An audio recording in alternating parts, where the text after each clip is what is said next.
What's up, folks? Sean the Average Angler bringing another video back at you. Thanks for tuning into the channel.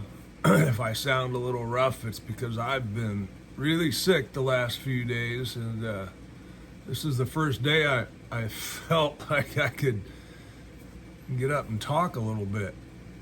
Anyway, I want to get on to the spring baits for reservoirs, highland reservoirs, whatever, reservoirs, right? So they have a dam. Last one was on natural lakes. We're a little bit different, and I'm going to approach them a little different, okay? I'm still going to start out with a similar bait in a glide bait, but I'm going to throw a different glide bait, and that is the tiny Klash. One of these is real, one's a knockoff. I painted both of these. But I just like the tiny Klash in the natural reservoirs. Now again, I will follow these videos up with where I'm going to fish these. But in the reservoirs, I like steeper walls, much like the wintertime, right?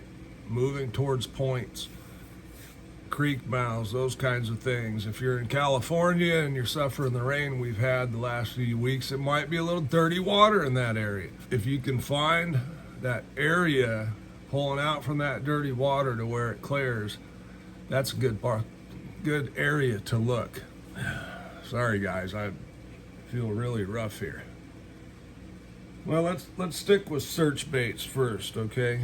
The nice thing about the glide bait is even if they don't eat it, a lot of times you can see them so that you know there's fish in the area. Then maybe you switch up and you can figure out a way to catch them with one of these other baits that we're going to talk about.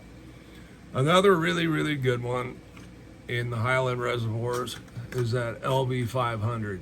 It's all I'm doing is changing the color here, mostly because the highland reservoirs, or the reservoirs in my area, are typically a little cleaner, and their main forage may be bait fish of one kind or another. Here in California, for the most part, that's shad. Now, keeping along the line of moving baits, and the nice thing about that LB is you can cover water fast, right?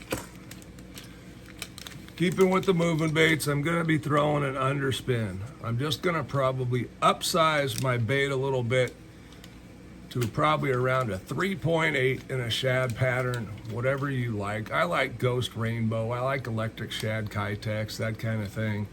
If I'm looking for something different, then I'm going to go to the spark shad. Yeah, I really like the spark shad. It's done very well for me. My brain is still foggy. I hope you all don't get what I've been dealing with. All right, the next bait is going to be a rip bait. Okay. I'm not going to say you got to pick any one particular type. What you like, I've got a lot of them. You know, that's a Spro. You see it's got a big lip on it. McRip 85. That is a OSP. If you're in an area that has bigger fish, a bait that we used to throw a lot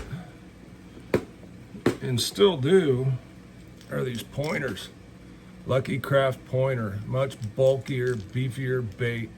Shallow water though, you'll see the lip is not real big. It's a big profile bait.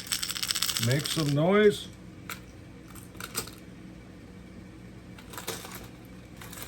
And of course, they come in all kinds of colors.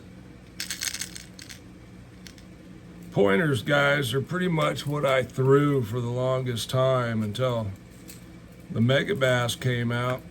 Pointers was the deal. And they come in all kinds of shapes and sizes too, okay? That is a bevy shad.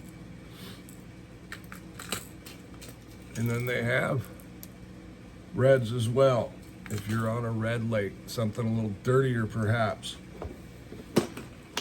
Now remember, these are all search baits, so we're using these baits to cover water, try and find concentrations of fish.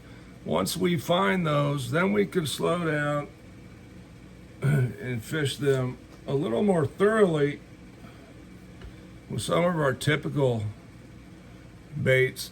And for me, that's going to be that Bass Union Finesse jig. And you'll see this one's even got some grass stuck to it back here. It's all dried out now.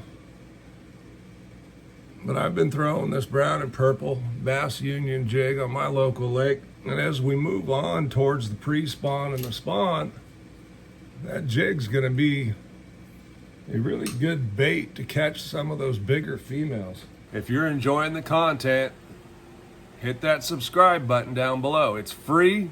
It's just not the best search bait because it's a bait we typically fish a little bit slower, much like this other one right here. And that's who can go out fishing in the springtime pre-spawn without a 5-inch senko. I'm gonna fish this wacky probably 90% of the time.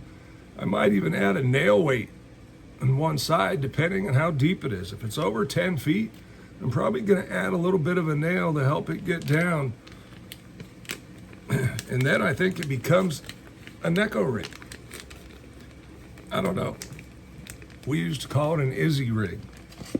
The other rig that I really like in the springtime is the old dreaded ball and chain, which a lot of people don't want to hear. And I don't know why, because the Carolina rig is such a good fish catching bait or rig in the springtime, and it's actually pretty effective at covering water.